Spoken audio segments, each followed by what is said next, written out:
fire's gonna fall on us. Oh, the fire's gonna fall.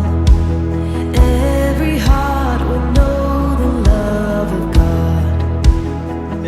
Thank you for coming through. My name is Fanah, Ndlovu. No, they are not the same, they are different, so you can grab one each. My name is Fanah Ndlovu. I am with Heart Lives. Our offices are in Johannesburg, but we are privileged to be able to travel across the country and do our work. So hence I am here this morning with you. I'm married. Usually pastors say I'm married to one wife. I'm not sure why they need to specify that they are married to one wife. And because I grew up in the church hearing that a lot of times, I also say it now. I am married to one wife. And we have a daughter. She's 2.5 years old. And it's been a joy and a privilege to be able to father her from a place of such knowledge that is based on scripture but also research. The work we do at Heartlines is to promote the active, positive presence of men and fathers in the lives of children.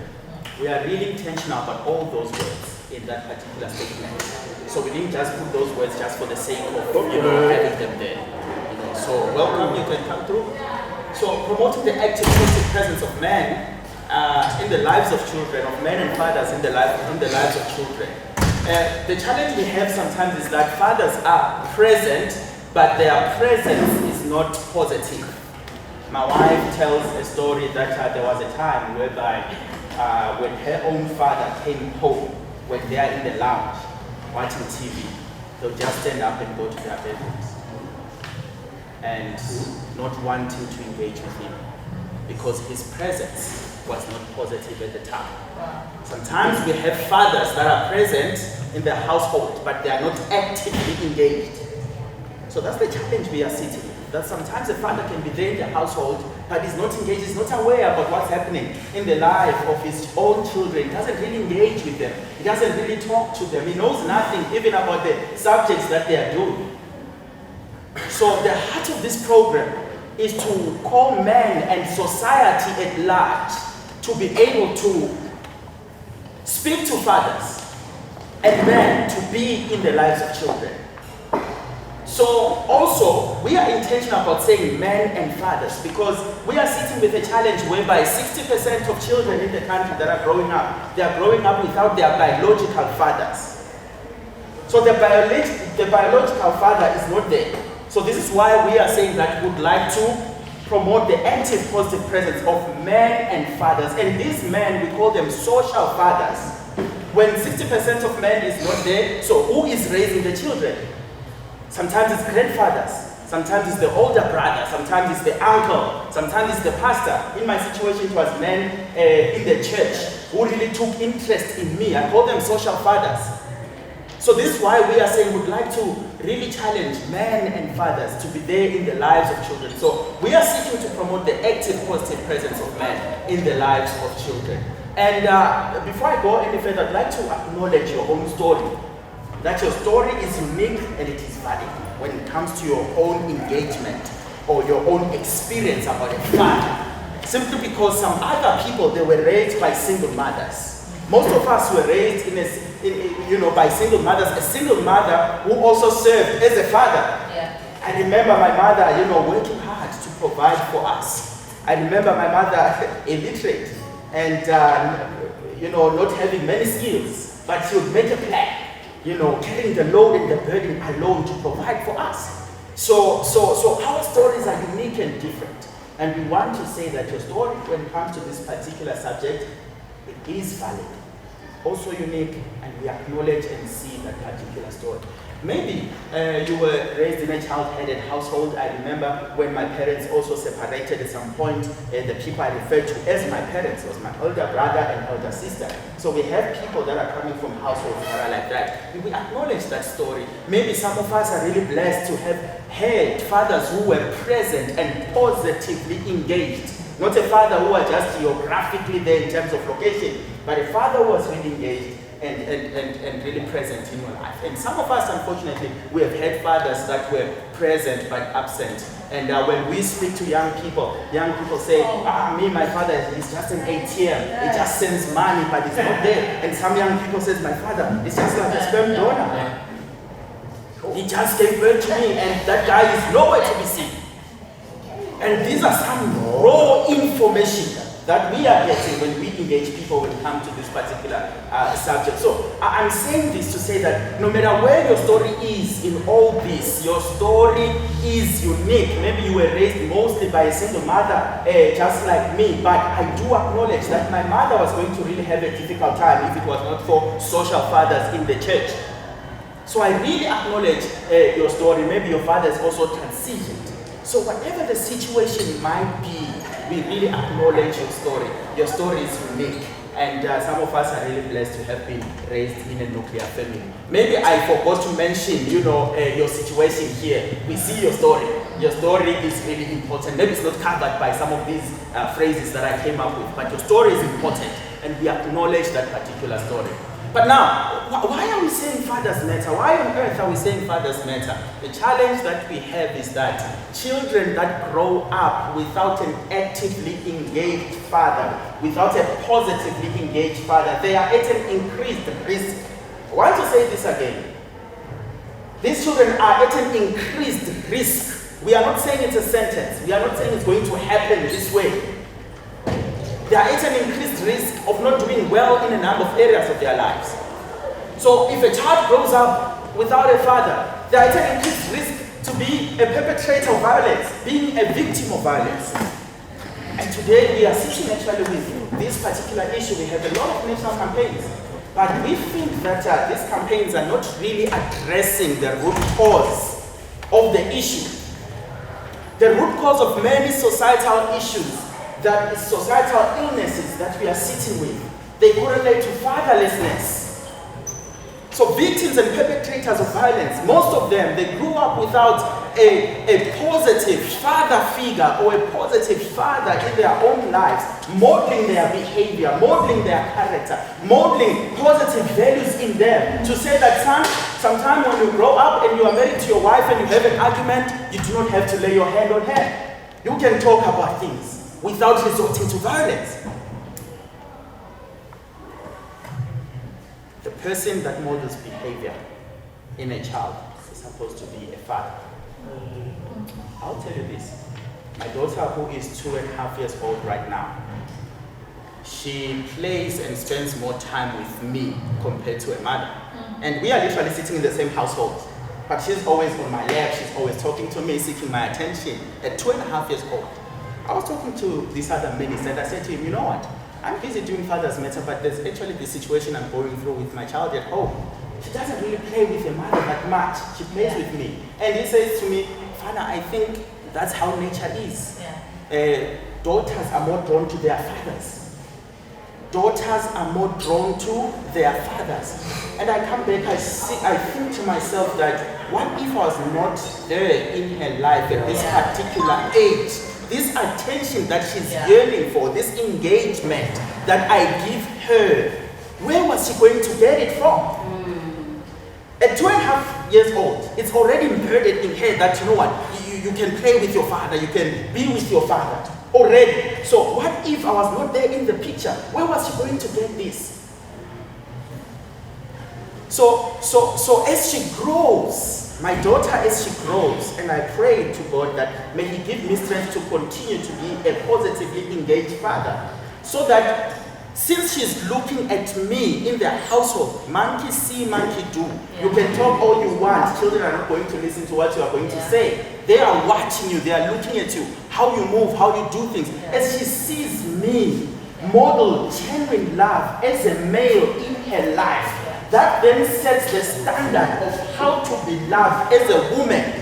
One day when she meets a Sipho that is not showing her love like her father has shown her, she won't be able to contain or stay with this Sipho. She'll move on simply because she's literally looking for her own father. So now what happens when a woman grows up and the father was never there to show her genuine love from a father to a daughter? This is why we are now sitting with the issue of GBV. We ask specifically, why are you sitting there? Why are you not leaving this guy? It's because he's never really experienced genuine love from a father, and the love that she knows is this love from this particular guy that is forever abusing. And this guy also was never really taught by a father, modeled him how to be positive masculinity, how to be a man. He's never had those conversations with his father. And unfortunately, as men, sometimes we have conversations in wrong places. We start having conversations. I've heard those conversations. That I know you have to hit it just for her to, to understand that you are the father in this house. I've heard those conversations. And I think men in this room, they've also heard these conversations. Yeah. So when a father who is positively engaged, when he's not there in the household, these are the challenges that we end up sitting with. We can have all the campaigns that we want to have, but unfortunately, if we do not have fathers that are going to join hands and complement the role that women are playing in raising children, we are going to forever sit with issues like GBV. It's not only GBV, it's also mental illnesses. As men, what we do, the way we... So what is the recipe here? What are the ingredients that men have that help them to decrease the risk of children to go through these things? Remember, if fathers are not there, children are at an increased risk of experiencing these things. That is our subject matter. So what does a man have that helps to decrease or to mitigate the risk of children going through this? It's the way we parent and engage with children. We are totally different as men. And women, how we raise children, we are totally different. My daughter mostly stays with my mother, and we are training her for a potty so that she can stop using diapers. So when she came to our side, I forgot the potty with my mother. And I took my daughter, I cleaned up our toilet. I told her, hey, if you want to pee, if you want to poop, this is what you do. Okay, sit on the toilet, let's see. Safety measure, I want to see if she can sit on for herself and whatnot. My wife was not around, she's at work. And my daughter wants to pee. Daddy, I want to pee. I said, hey, take off your pants, go to the toilet. I follow her, I check if she's doing the right thing. She's doing the right thing. Okay, cool, I'm done. My wife comes back later on, she finds the child in the toilet alone. You know what happens? You know what happens there? Hey, Fanah, yes, me careless, Fanah. Oh, you guys are so careless. What if the child falls and what? For me, I never looked at it that way. I just thought, no, man, it's about time I actually train her to use this particular thing. So you see how we parent is not the same. I can share so many stories. How my wife approaches parenting and how I approach parenting. I don't even sit down and meditate and think about it and read about it. No, it just comes naturally. One day we were washing our mat. So we had 2 scoping brushes. We were busy washing the mat. We were washing the mat. She's also there. She's playing around and whatnot. And I took the scoping brush. I put it on the window level since the window thingy. You see my English is getting depleted. But you get what I mean. I took the scoping brush. I put it there. And we are busy with the mats down here. My daughter is like, maybe this height. And I said her to take that scoping brush, but down here there's like a little bit of a line for the water to flow in, something like that. Yeah. So I don't even consider that. I want to challenge her to reach for this scoping brush. Yo.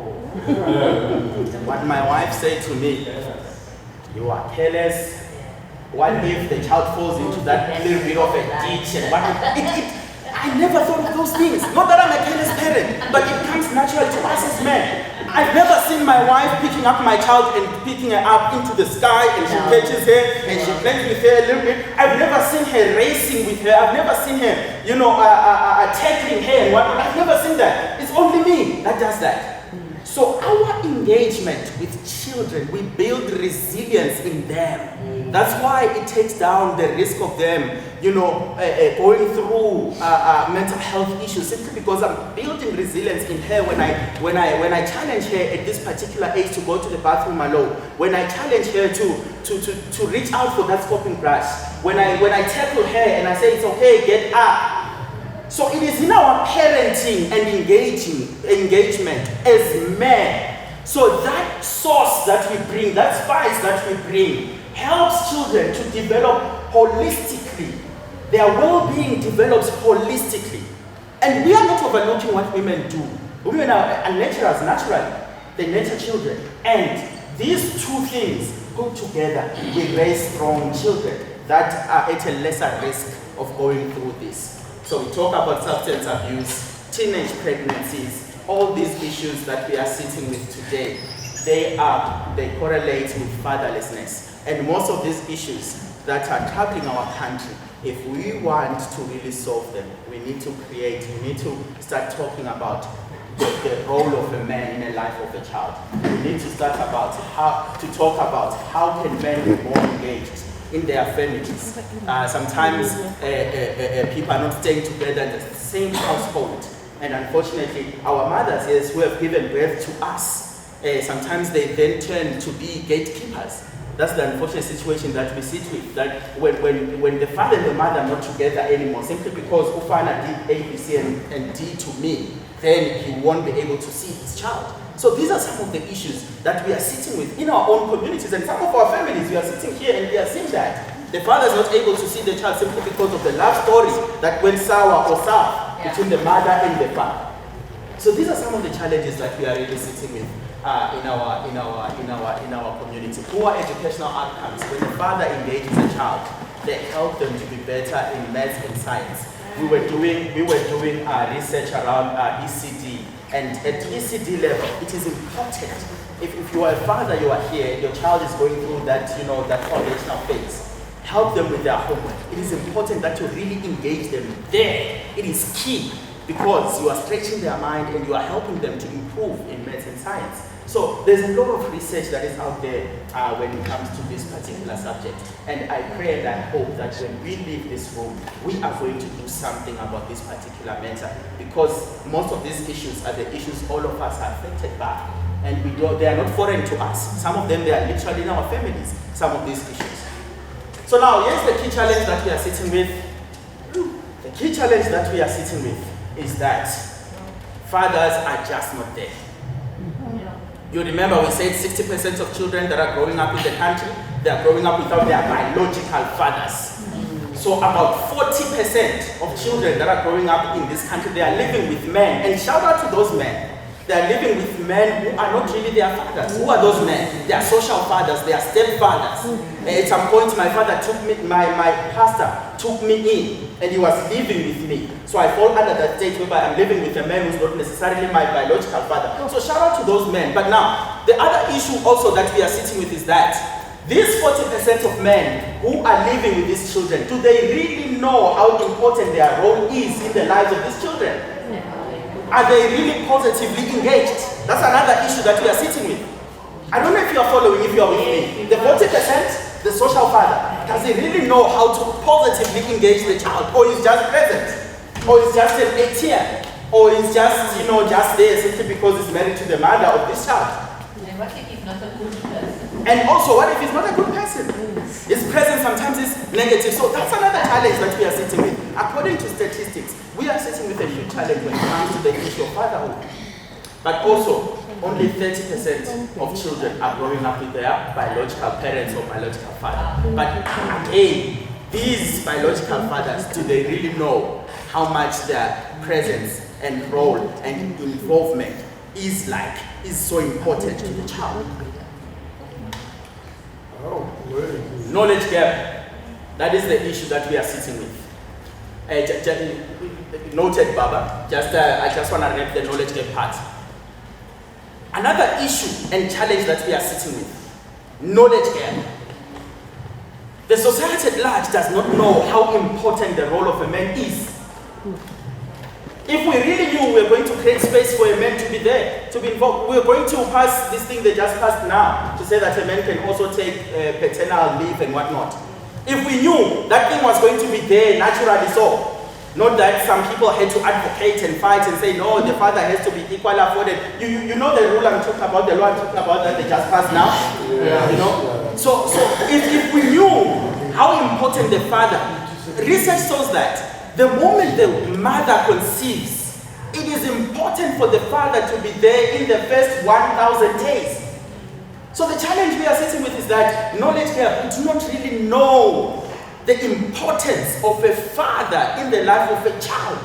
If we knew our culture was not going to keep the father away for some time, some of our cultures, they keep the father away for some time when the child, is born and is brought into this world. So we are sitting with the challenge of knowledge. We do not know how important the father is. Even the men themselves, they do not know sometimes how important their role is. Simply because the men sometimes they think, as long as I provide, it's okay. I'll tell you this. We spoke to teenagers. We are busy developing a resource for teenagers. We spoke to them and we asked them, what do you really want from your father? What do you want from your father? You know what the kids say? I want my father to listen to me. I want my father to play with me. I want my father to help me with homework. I want my father to protect me. You see the issue, the traditional roles we know for men, they are coming like down there at the bottom. Children, they just want you as a father. But for the longest time, and also it seems like even us as men, it is naturally embedded in us that we are providers and we are protectors. But in the world that we live in today, sometimes you can't provide as a father. Does it mean you are not a father, you are less of a father? Doesn't mean so. So we are sitting with a challenge again of knowledge gap. I can go on and on and on and on. But the first challenge, the fathers are just not there. But also society at large does not know how critical and important the role of a father is. Let me just pause. You wanted to say something, Lisa? Come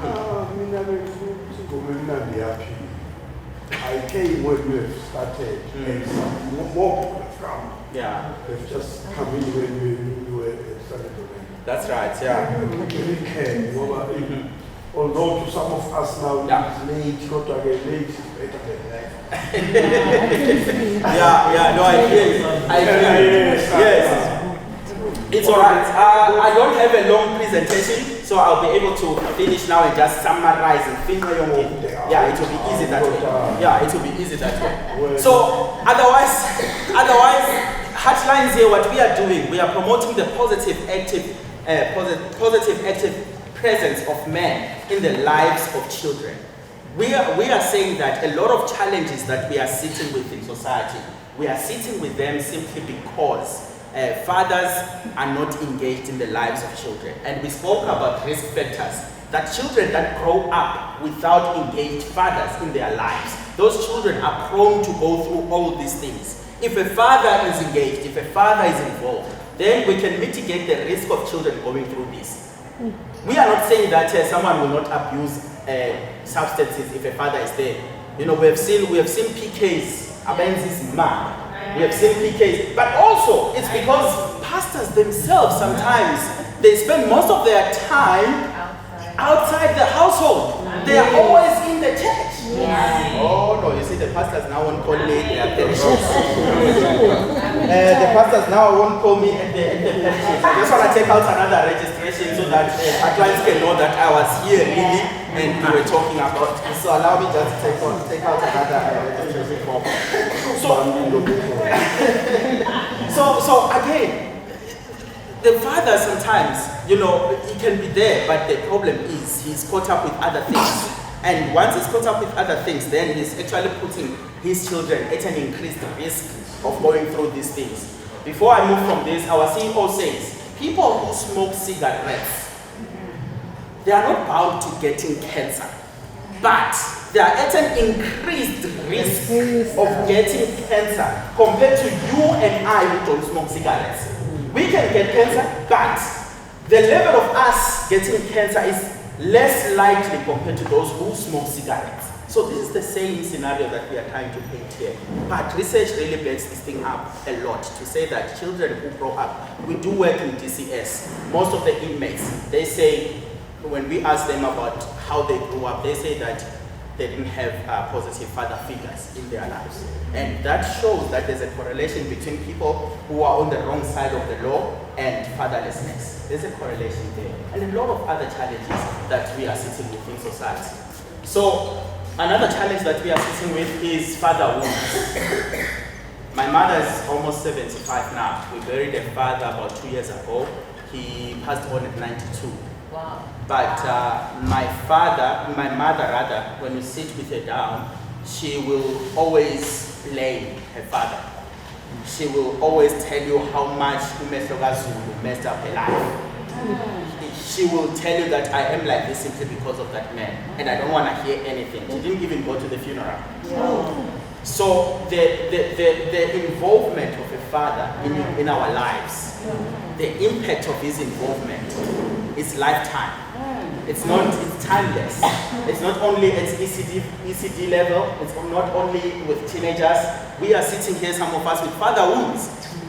I've had to deal with a wound that when my parents separated, my father never showed an effort of reaching out to me. I'm sitting with that wound to say that you are the guys who separated. So, as a child, you were supposed to come in and be my father, regardless of whatever that has happened between you and my mom. So exactly. So I've had to deal with that wound, and I'm not sure where I am really. I'm also grappling with the issue as I deliver it to you. I'm also grappling with my own issues as I deliver this to you. So this particular topic is really personal to each one of us. So this is what we are dealing with. We are dealing with father wounds. We are dealing with parents who are also parenting children from bitterness, from anger. They are passing on the wound to their own children. I break a glass one day and lean. And we know our mothers, you love your glasses, you love your crockery. We know that, you love that stuff. But hey, my mother then starts saying, that's why you're like your father, this and that, from breaking a glass. So you realize that there's a serious wound, there's serious bitterness and anger that sometimes. So for me, I love bringing myself into this. I don't want to hear hearsays. So as a presenter also, I draw most of this from research and scripture. But I also want to look at lived experiences. So this is why I look into my own life, my own family, and I bring that into the space. Because the more we say research, it's difficult. It's important that we also talk about the real issues that are there. So we are sitting with a father wound. I sometimes work with young people. Most of them are wounded. At the last Anglicans Ablaze, one of the young people said, hey, Fanah, you are really sweating, you are talking. But I'm here to hear that how can I deal with the father wound? Simply because my father is in the household, but he doesn't talk to me at all. This guy knows nothing about me. I remember vividly what that young lady said. Anglicans Ablaze last time when it was in Joburg. One of the ladies said that in my session. So a whole lot of people are actually broken because of this. I think these are some of the key challenges that we are sitting with. I want to draw from scripture a little bit. This is known as Moses' farewell message or farewell sermon, if you like. Moses is filled by the Spirit of God. He's speaking to the children of Israel. And the verses that come before these particular two verses, God is saying to the children of Israel, for things to be well with you, where you are going in Canaan. I think that really stands out for me. You hear what God is saying? He's saying for things to be well with you, where you are going. Here are the things that you need to do. There's a list, there's a lot of things that we need to do. When we look at Deuteronomy 6, and I want to challenge you to also go back, and I know you know it, you are filled with scripture, but just go back and really read Deuteronomy 6. A lot of things are not well with us today, simply because some of the things that are outlined in Deuteronomy 6, we have lost them. We are not practicing them. And one of the things that God says is, and these words which I command you today shall be in your heart. You shall teach them diligently to your children. Oh, yes. And in the Hebrew culture, this role or this part of teaching is placed strongly on the man. In context, yes, he was talking to the children of Israel and definitely parents, the older cohort, to say that when you get to Canaan as parents, you see, so God loves the family. So the program does not despise the role that a woman plays. This thing, you complement each other, the role of a man and the role of a woman. We complement each other when we come together. When we are we are a bomb, we are good, we are a well-oiled machine. We are able to raise stronger children and come together. And God is saying, for things to be well with you in Canaan, you shall teach these things diligently to your children. But the emphasis, really theologically, is more on men, simply because the man is the one who carries the role of a teacher in the household. It shapes the spirituality, of the family. And now the challenge that we are sitting with is that the man is not there in the household. In things that gives life, the man is not there. We are partnering with organizations. We are saying that, just bring fathers, just bring men. Men are not there. In the church, we look in our own parishes. Men are not there in life-giving things. When we call, I don't know, parents' meetings in schools. But men in things that are so life-giving. Oh, Baba, I say now, men are now looking at me. Men are now looking at me like, hey, bro, what's happening? Are you coming for us? But the problem is, please observe this when you walk out of this. Men are not there in things that are really life-giving. It seems like there's a strong attack on men to not really fulfill his role. And if men can really take up their position and be where God has placed them and where God has called them to be, I think a whole lot of issues that we are sitting with in society can be able to deal with them. I asked another pastor the other day, I said, hey bro, tell me, why did the enemy, during the days of Pharaoh, why did they have to kill the firstborn son? Why is that? If it's a population issue, whether you want to cut population, men at the time, the technology was not advanced. They were not going to be able to give birth by themselves as men. So why not kill the first daughter? Why not kill the first? Why? I don't know if you are hearing what I'm saying. Theologians, you assist us here. Why kill the man? Why? Seems like there's a strong attack upon the man to continuously leave your position. I remember when I was still growing up and I was consumed in the early days of my marriage, my head was just everywhere. I was really consumed with abangani, I was consumed with alcohol and all those things. My head was not in the right place. And even in my household, sometimes I was not aware, I was not really present about some of the things that need to be done. But the moment I got my head straight, things are just flowing in my household. Even finances are far much better. Even my relationship with my wife is far much better. Even my relationship with my own daughter is far much better. So this shows that as men, when we take our position, things, they become so much better. Women are carrying this burden alone of being a father and being a mother at the same time. And this is why we are sitting with so many challenges. For things to be well with us, we'll need men to be there in their household. I love this. He says, when you sit in your house, you need to talk about these things. When you sit in your house, in the houses, men are not there to take their position of starting conversations about faith, about important things of life. What do you want to do with your life? I wish my father could have seen when I was younger that I really have a passion for speaking, and I wish he could have done something to help me improve my gift. When you sit in your house, what are some of the things that you are saying to your children? What are some of the things that you are saying to your wife? How are you adding? Are you influencing and modeling a behavior in your own household? For things to be well with us, we need to practice some of these things. And the burden is on the man. The burden is on the man to really take up his rightful position and be able to model Christ on earth as we are called to be the heads of the household. So already a household that doesn't have a father who's positively engaged, already it is a vulnerable household. Simply because the man that has been given the mandate to be the covering of the household is not there. So for things to be well with us, we'll need men to be there in the household. And not only present, but to be actively engaged. So what now? I've given you all this information. So what? When we leave here, so what? What we have done at Heartlines, we have created a tool called a Father's Meta Coach. This Father's Meta Coach is a chatbot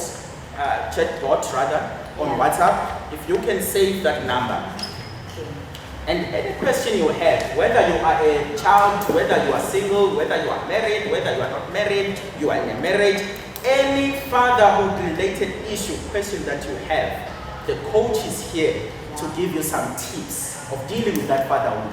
The coach is here.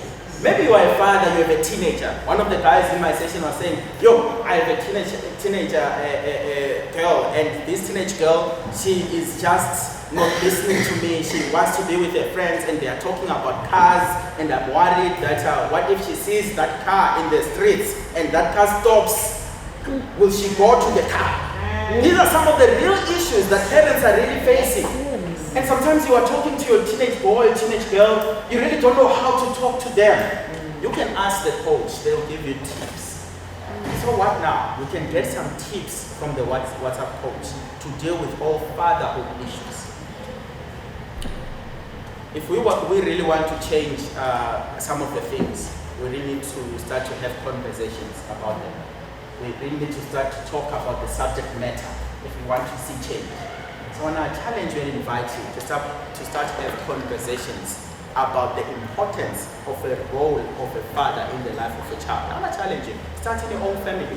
Start with your friends. Start in your church. Start where you are. Tutu says if you really want to change the world, do little good acts in your corner, in your little corner, little good acts in your corner. That's where you, small little good acts in your corner. That's where you really effect change. So I want to challenge you that do not keep this message with you here. Let's talk about it. You know, we were talking to teachers, and one of the teachers said, hey, I now have something to talk about with my husband tonight when I get home. So let's start to have these conversations in our own families. Baba, who is really that you need to be more involved in the life. Did you hear that you need to be more involved in the life of a child? Let's start to have these conversations. That's how we effect change. Get to know your own father's story. Sometimes you are sitting with a wound, you know, and you are angry with your father, but you have never heard his own story. Maybe if you hear his story, it will be like an aha moment for you that, oh, this is why he actually acted the way he acted. Sometimes, yes, you really can't forgive, but the story is a first step that will help you to really forgive him. So maybe, even if you are not carrying a fatherhood, just get to know his story. You know, the other day I was asking my mother about her story. I have a child now. I need to be able to tell them. My mother is old. Anything can happen to her. I need to be able to tell my child about our background. So I was just asking my mother her story. Who she really is, where she was born. Does she know her own grandparents? Who were her parents? So just get to know your father's story for the sake of just passing on the story to your children so that they really know their background. If there is no fatherhood in it. But also, it's important that you can also get to watch our films. What we do as Heartlines is also edutainment. We believe in the power of film. Some people here are not really hearing me as I'm speaking. But the moment you watch a movie, you get to understand better. So what we have done is that we have created 7 short films. They are sitting on YouTube. If you just type Fathers Matter Films, you'll be able to watch them on YouTube. These films can help you to start the conversation in your own space, be it in your church, be it in your family, wherever. You can watch this and have a discussion afterwards. But also you can go on our website, so we have some research reports that we have done. Learn more. Use even resources that are outside of Heartlines. Learn more about the role of a father in the life of a child. You know, use resources that are beyond Heartlines, because there are some organizations in the country that are also doing similar work, although our approach is not the same. But we also consulted with them when we started. So learn more about the issue of fatherhood. But again, invite Agnes to come run a workshop in your community. Be it in your workplace. Would like to come there. But if you work for a big bank, unfortunately, we are going to charge you. You can't do it for free. If you work for a big corporate, we are going to produce an invoice. But in your local parish, we'd like Agnes to come in and have the conversation and hold the space. With no invoice. Jesus paid it all. So in your parish, if you want us to come, wherever you are in the country, do not worry about costs. You might not see me, I know you like me so much. You might not see me, you'll see someone else, but they will come and do a brilliant job, even better than what I've just done. So that's another practical step that we can take. Let's take the conversation further let's host these workshops. And from the workshops, we'll be able to see that who can we train up? Because the conversation goes on and on and on. We have a curriculum that you can actually run with a small group in your own parish for men and also for women. We have created a resource here that is called a conversation for women. If we leave women behind, the conversation will derail when it comes to this issue. So we need women to also be part of the conversation for us to be able to achieve our goal of really raising resilient and strong and godly children. So these are some of the practical steps that we can really take. And lastly, I love Mother Teresa when she says this. If you want to change the world, go home and love your family. Yes. I was talking to young people yesterday. I said to them, for God to love the world, what did he do? He acted. He acted. He gave his own begotten son. If we really want to change the world, remember, do a little bit of good in your own little small corner. Take your family as a small corner where you are going to do good, whereby you are going to do what is right in your own family. And if all of us here, we can focus on raising good children that are godly, children that are resilient, that are strong, that's how we change society. Because once children are taught those things at home, they will take this into their own children. They will teach the following generation and to continue flowing. So that's how we change a society, stronger families. If you have a desire to change the world, don't yearn for that stage. Don't yearn for this stage. The stage you need to really maximize and leverage is the stage of your own family, right in your family. I present this issue and I have two nephews. Nephews are boys, eh? Yeah. I have two nephews. One of them lost their father last year and the other one is my brother. He went overseas. And I said to myself, I'm traveling across the country, I'm talking about social fathers, the key role they play. But I myself have really never taken time to sit down with these boys and get to be a positive father to them. And I was like, you know what, Fanah? What you are doing there is in vain if you are not there in the lives of these boys. Yes. You are the social father now that is close to them. And you are the one who needs to model and shape their behavior. If you want to change the world, love your family. Start in your family. Start in your family. No matter how the relationships are broken and whatnot, start there in your family. Before we go out there, start right in the family. I love the subject. Hey, I won't stop. Now I'm thinking about Joseph and Jesus. Yeah. Jesus says one day, he says to them, if earthly fathers know how to give good gifts, where did Jesus see an earthly father give good gifts? He saw it from Joseph. And now he's taking, you see how Joseph even modeled Jesus himself and set him up for his ministry. Jesus uses this story, sometimes he draws from the things he saw from Joseph, his earthly father.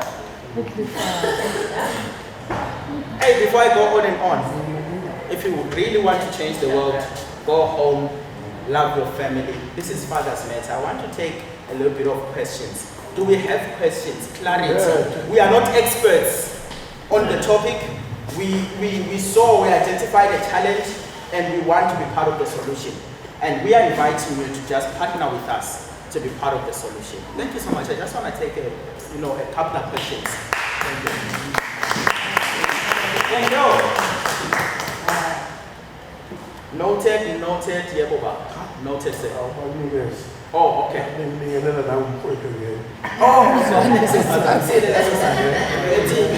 Okay, Yeboba, you can talk to us. Thank you.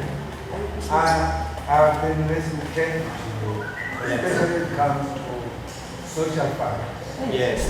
And I was wondering where does the role models get into? Because that made a very big impact on my life. The guys that they did not really know how much I aspire to be like them, to be educated like them, to go to church, to be a decent family and all that. But they were not my fathers in the house. Yes. My father died when I was 10. Yes. I still live by his rules even now. Don't come home late after sunset and blah blah, and he had all his reasons. But I have also copied a lot from role models. Yes. and they influenced me a lot, and they did not even know it. Yes. So I was just wondering, why does it fit? Does it fit under social fathers? Yes. Or Yeah. does it have its own place? Yeah. No, thank Because you these so are much. the people who do not even know Yes. the impact they are bringing into another person's life. Absolutely. Thank you, sir. This is why it's important for us as men to be good men who lead by example. Yeah. Monkey see, monkey do. Yeah. You never know which young person is looking at you in your church. Yeah. You are influencing their life. You are modeling them in their life. Some of the men that I really looked up to, they never engaged me. Out of all the fathers I was looking up to in my church, it was only one guy who really engaged me. But the other guys, they never really engaged me. So as a father, as a man, you are already playing a role of a mentor. You are already a positive contributor to young people already without even engaging them. They are watching you. So the subject you are raising is under social fathers. So social fathers, they play a key role. And remember, we have established that the biological father is not there. So the person who needs to step up is the social father. So that's the role model you are talking about. That's the mentor you are talking about.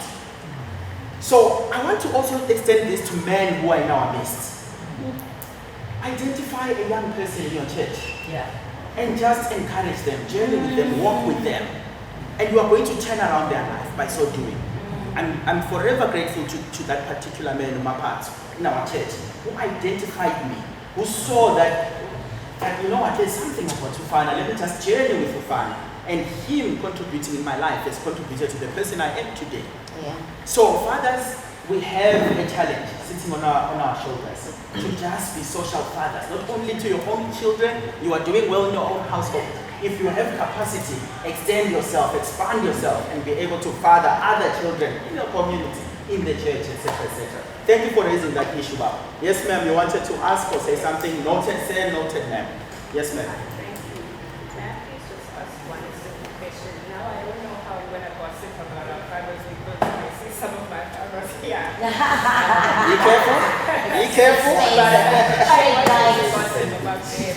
Yeah. So, I want to ask a question first and then follow it up with something. So, the question is, how do we have conversations with our own fathers, like individual fathers? Because so often I think what I have seen and just experienced as a daughter with a father, and then having spoken to other people who perhaps maybe share in the same experiences that I share in. I'm a daughter to a clergy member of the Anglican Church, right? And so often you find that a lot of the people or the congregation and so forth will refer to things as and all of those things. But what we have realized as children of the clergy is that we are not just only experiencing challenges. You know, our challenges are not secluded or isolated. The fact of our fathers being away from us because of the calling that God has upon their lives has a very detrimental impact in our lives, right? And so we've come together to form ourselves a sort of an exercise to establish if we are in fact all dealing with this pain that we feel like we have. And what we have discussed amongst a whole lot of us is that realization that the absence of our fathers really impacts us in great ways, right? And while the collective conversation and the collective narrative may be we are all dealing with pain, and that space provides us an opportunity to be able to share in our painful experiences to begin the process of healing, I think there still remains a gap where each and every single one of us has a responsibility to sit down with our own individual parents to start the conversation of, I may be grown, I may have been able to navigate life successfully in whatever successfully may mean, but as an adult, maybe let me just refer to myself as an adult child, I don't really care for all the things that I've lived to accomplish. I think the one thing I'm coming to realize through the work that I do with the children of the Anglican clergy is that I want my father to be my father. I want my father to acknowledge me and to tell me that he loves me, that he's proud of me, that he has my back, that no matter what happens, he has my back. But we don't know how to have conversations with our fathers because our fathers, we respect them. We respect them, and while they've done a great job raising us, they raise us for independence. And I think maybe the issue comes from them being scared of raising us and affirming us in love and like loving us. I think they think we are going to be spoiled and weak. But the one thing that happens, no matter how much we grow, the one thing that we need from our fathers is to be told that we are loved and that they are proud of us. And so how do we begin that conversation without offending them? Also within a space that still says to them that we respect them because we really do respect them. But the thing that I am scared for my fellows and the fellow children of the Anglican clergy is that our fathers are old for most of us. And if our fathers leave us without us having had the opportunity to have those conversations, we are going to have broken adult children of the clergy that will distance themselves from the Anglican Church. And the church will cry that they do not have people who are supporting the church, when in fact it's the church that took our fathers away from us and never gave us the space to have constructive engagements and conversations, all in the name of us respecting and honoring our fathers, which we still hold highly, but should, in the same way, be truthful in the conversations that we have. Thank you. Wow. What a question. Thank you. No, I'm happy that there are fathers here who are leading parishes and who are hearing from their own daughter the cry. You know, the tricky part of our work is that when you are quoting these things, you see what she just said. I'm going to use it in another session. And people, sometimes they feel like you are coming up with stories just to make up your case. But these are lived experiences. One day I'll be speaking to pastors and I will quote her exactly. I'm going to quote you. She said that this is the challenge we are sitting with people that are, with children that are being raised by pastors. How do we balance the call of God, serving the church, being the shepherd of the church, but also this important ministry, your own household? Can I give Baba or a father in our midst to speak into that before I respond? Maybe a father who's also part of the clergy to hear that cry and just maybe respond. Let's be mindful of time when we give our responses, but what can you say to that outcry? This could be your own daughter, this could be your own son. And it's sad that we are keeping the church here, but we might be losing our own children. And it's a difficult one. So can I have a father maybe speaking into this? I've heard their voices already. Men who want to just quickly speak into this. Baba, yes. What can you say when it comes to this particular matter? Yes, it is. Yeah, I think what is taught by the church is different from what is practically happening. Because the church says, your first commitment is to God. Your second commitment is to your family. And then, also the church is God's vineyard. We have been given responsibility. So I think there should be balancing between your commitment to God's work. You are committed to God and God has given you work. But your family is also part of the work that God has given you.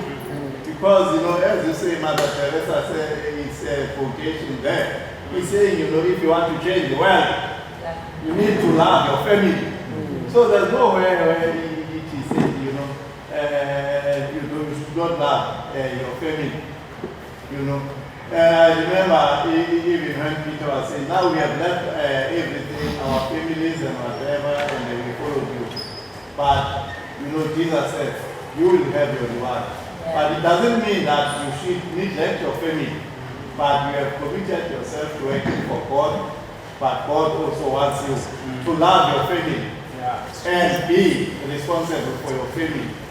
Because you cannot love, somebody else. It is said you cannot love God whom you are not seen, and do not love your neighbor. So it's the same with the family. Yeah. You cannot do good to other people and then do not do good to your family. They should see how you treat your family and know that you are also going to do the same with them. I'm not sure how we all feel by that response. I don't want to really go deep into the response. But look, I want to move to another comment and whatnot. I'm not really pushing Heartlines content a lot, but one of my participants was one of the people that were in my session yesterday is a participant at the back. We did what we call What's Your Story? It's a program by Heartlines. Yes. It provides a non-threatening framework to get to know someone's story.